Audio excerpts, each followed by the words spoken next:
তো হ্যালো বন্ধুরা, সবাইকে স্বাগতম আজকের আমার একটি নতুন ভিডিওতে। আজকের এই ভিডিওটি কোন সম্বন্ধে বা কী সম্বন্ধে তৈরি করা তা অবশ্যই আপনারা ভিডিও থাম্বনেল দেখে বুঝতে পেরেছেন। তো তবুও বলা যাক, আজকের ভিডিওতে আজকে আমি করতে চলেছি প্রায় 6 ঘন্টা টানা সাইকেল রাইডিং। তো আশা রাখছি আজকের এই ভিডিওটি ভালো লাগবে বা ভালো হতে চলেছে। তো অবশ্যই আপনারা ভিডিওটি শেষ পর্যন্ত দেখবেন, এটুকু আপনাদের কাছে কেমন।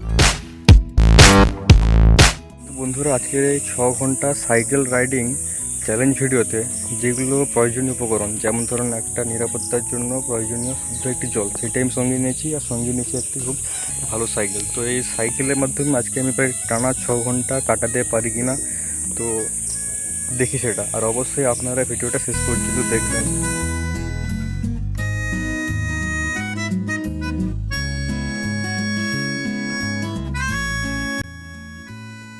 তো বন্ধুরা, এখন ঘড়িতে বাজে প্রায় 9টা। তো এখান থেকে চলো চ্যালেঞ্জটা শুরু করা যাক।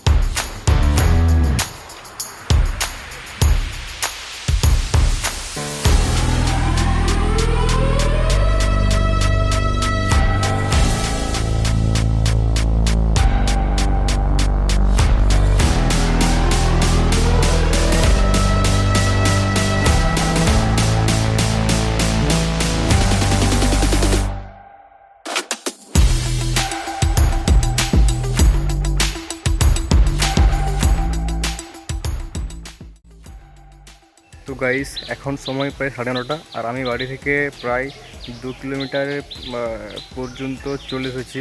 আর আপনাদের এটা বলা হয়নি যে আজকে আমি কিলোমিটার পর্যন্ত রানিং করব। আজকে আমার হচ্ছে যেটা উদ্দেশ্য, প্রায় 6 কিলোমিটার পর্যন্ত। কেন বলছি, কারণ আমি যাচ্ছি আজকে দোমাজি থেকে শ্রীরামপুর, আর আমাদের দোমাজি থেকে শ্রীরামপুর পর্যন্ত যে রাস্তার ব্যবধান সেটা 6 কিলোমিটার। তো সেটাই। আর এই মুহূর্তে আমি এখন যে জায়গাটা দাঁড়িয়েছি সেইটা হচ্ছে শ্রীরামপুর যাওয়ার একটি শর্টকাট রাস্তা। আর এই জায়গাটা খুবই নির্জন, বাড়িঘর খুবই কম। আর এই রাস্তাটা রাইডিংয়ের জন্য খুবই আরামদায়ক। ঠিকই, কিন্তু এই রাস্তাটার অবস্থা এতটাই খারাপ যে কিছুটা হলেও অস্বস্তিকর মনে হয়, কিন্তু মন থেকে এটি খুবই আরামদায়ক, এটুকু বলার ছিল। আর আমি এখন আমার রুটটা চেঞ্জ করে এই রাস্তায় নিচ্ছি, কারণ দেখাচ্ছি দেখুন আপনাদের। আমি যাচ্ছিলাম প্রথমে ওই যে রাস্তাটা দেখতে পাচ্ছেন পিচ রাস্তা, ওটা ধরে, কিন্তু ওই রাস্তাটায় যান চলাচল থেকে শুরু করে লোকের চেঁচামেচি, কথাবার্তা, এই সমস্ত কিছু যা রাইডিংয়ের মনোভাবটাকে পুরো সম্পূর্ণ বদলে দেয়। তো তার জন্য আমি ওটাকে ছেড়ে এই শর্টকাট রাস্তায়, শর্টকাট বলা ভুল, এটাও হালকা শর্টকাট আর কি, এই যে রাস্তা একটা, এই রাস্তাটাও অবস্থা খুবই খারাপ, কিন্তু রাইডিংয়ের জন্য খুবই মন থেকে আরামদায়ক। চলার পথে অস্বস্তিকর তো অবশ্যই আসবে, কিন্তু এই রাস্তাটা খুবই আরামদায়ক, তার জন্য আমি এই রাস্তাটা চুজ করেছি। আর বন্ধুরা, আশা রাখছি আজকের এই চ্যালেঞ্জটা অতটা হার্ড নেই আর কি, কেননা আজকে প্রথমত মেঘলা আছে, আর হচ্ছে যে প্রথমত সাইকেলটা দারুণ আছে, তার জন্য আর কি আজকের চ্যালেঞ্জটা অতটাও হার্ড হয়তো না হতে পারে। আর আজকের এই চ্যালেঞ্জটি ইন্টারেস্টিং করার জন্য আমি চেষ্টা করছি। আমি জানি আজকের এই চ্যালেঞ্জটি হয়তো ইন্টারেস্টিং আপনাদের কাছে মনে হবে না, তবু চেষ্টা করছি আপনাদেরকে আনন্দ দেওয়ার জন্য। আবারও শুরু করা যাক এই ভিডিও আমার গন্তব্য যাওয়ার উদ্দেশ্যে। আর আপনারা অবশ্যই এই চ্যালেঞ্জ তথা এই ভিডিওর সঙ্গে জুড়ে থাকবেন। চলো এখন সামনের দিকে এগোনো যাক। আপনারা নিশ্চয়ই দেখছেন যে বর্তমান রাস্তার হালটা কি। কাল থেকে প্রচুর পরিমাণ বৃষ্টি হচ্ছে, যার ফলে রাস্তাগুলো এমন অবস্থা। যদি শুকনো অবস্থা আসতাম তাহলে এতটা তো সমস্যা হতো না। যে দেখুন সামনে কী অবস্থা। বন্ধুরা, রাস্তাটা এমন যে এখন বর্তমান আমাকে সাইকেলকে তুলে নিয়ে যেতে হচ্ছে। সাইকেল কি আমাকে নিয়ে যাবে ঘুরে, উল্টে সাইকেলকে আমি তুলে নিয়ে যাচ্ছি। কিন্তু এইসব ব্যাপার হোক, কিন্তু জায়গাটা খুবই মনোরম। আপনাদের একটু দেখাচ্ছি, দেখুন, এই দেখুন চারিদিকে সবুজ গাছপালায় ঢাকা, আর একটি মাঝখানে রাস্তা। এরকম মনোরম পরিবেশ রাইডিংয়ের জন্য ভালো না খারাপ তা অবশ্যই আপনারা কমেন্টে জানাবেন। এখান থেকেই আমার সিদ্ধান্ত স্পষ্ট হবে যে রাস্তাটা সাইকেল রাইডিংয়ের জন্য মনোরমের ক্ষেত্রে ভালো না খারাপ? বন্ধুরা, এই তো শুরু, আরও তো অনেক কিছু দেখার বাকি। সামনে শ্রীরামপুরে একটা বড় পুল রয়েছে। তাছাড়া এই রাস্তাটায় মাঝে মাঝে সাইডে এমন এমন কিছু জঙ্গল আছে যেটি ক্যাম্পিংয়ের জন্য খুবই বেস্ট।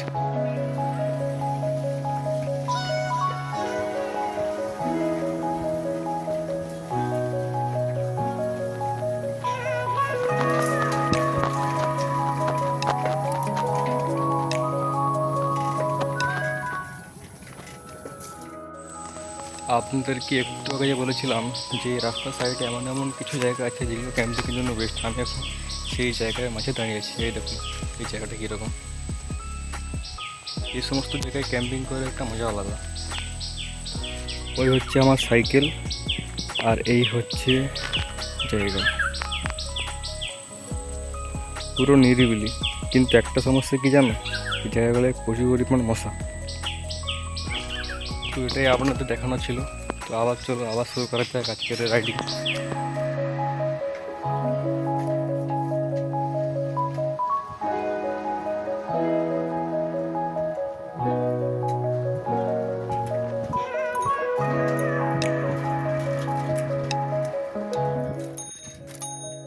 এই দেখো আর একটি জায়গা ক্যাম্পিংয়ের জন্য বেস্ট। এই রাস্তার সাইডে এমন এমন অনেক অনেক জায়গায় পড়ে যেগুলো ক্যাম্পিংয়ের তোরে খুবই বেস্ট। আপনাদের কাছে একটু অনুরোধ যে ভিডিওটা একটু দেখবেন। এখানে কেন বলছি, আমি একটু শেয়ার করছি আপনাদের আমার ইউটিউব জার্নির কথা। প্রথমত আমি যখন ইউটিউব চ্যানেল খুলি তখন আমি সেখানে আনকমন অন্যান্য ধরনের শর্ট ছাড়তাম, টুকটাক শর্ট ভিডিও। তো হঠাৎ মনে হলো না যে আপনাদের ইন্টারেস্টিং দেওয়ার জন্য কিছু একটা ভালো ভিডিও ছাড়া যাক। তো সেখান থেকে শুরু হয় আমার জীবনের প্রথম ধাপ।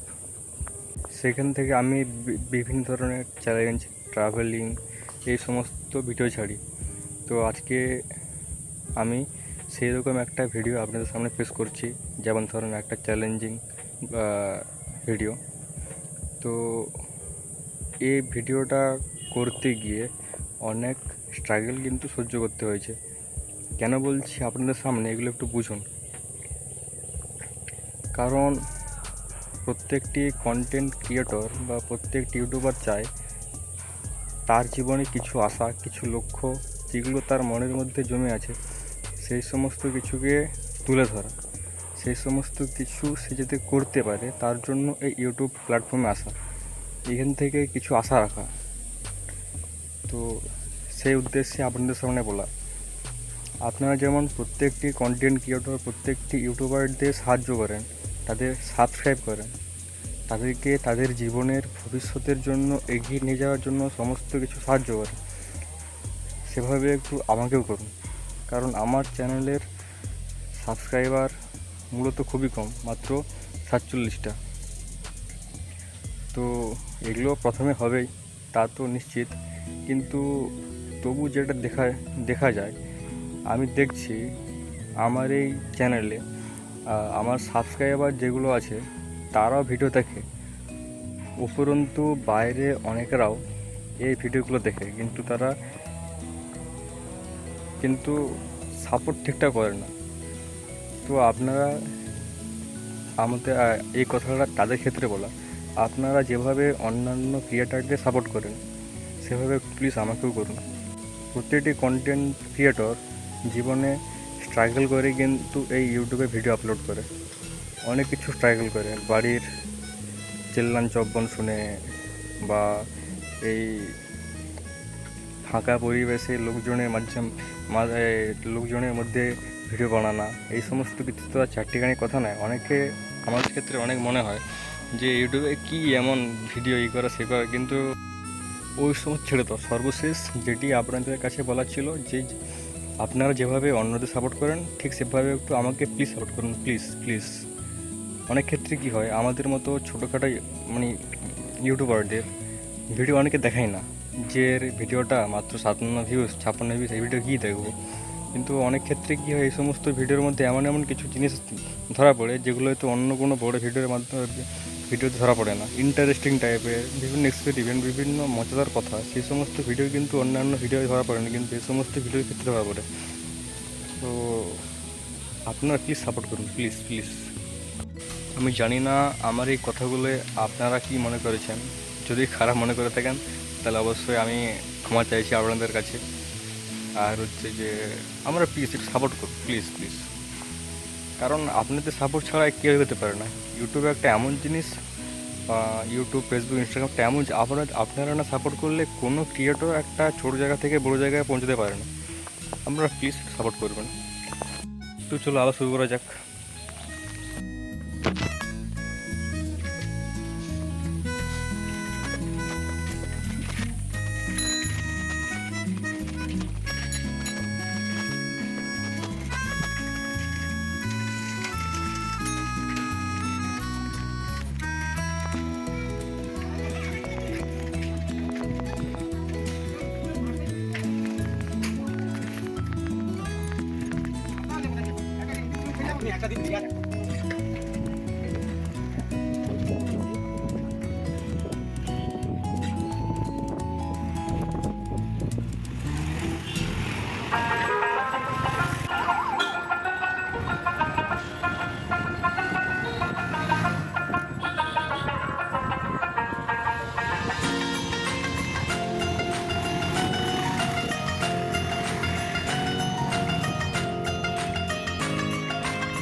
তো বন্ধুরা, দীর্ঘ অবস্থানের পর আমি এসে পৌঁছেছি শ্রীরামপুর ব্রিজের উপর। আপনারা অবশ্যই ভাববেন যে এত দেরি কেন, কারণ রাস্তাটা এত পরিমাণ খারাপ ছিল যে আর কতটা দেরি। তো এখন বাজে প্রায় 12টা, আর আমি এসে পৌঁছেছি শ্রীরামপুর ব্রিজ, আমার গন্তব্য। আপনাদের দেখাচ্ছি, দেখুন।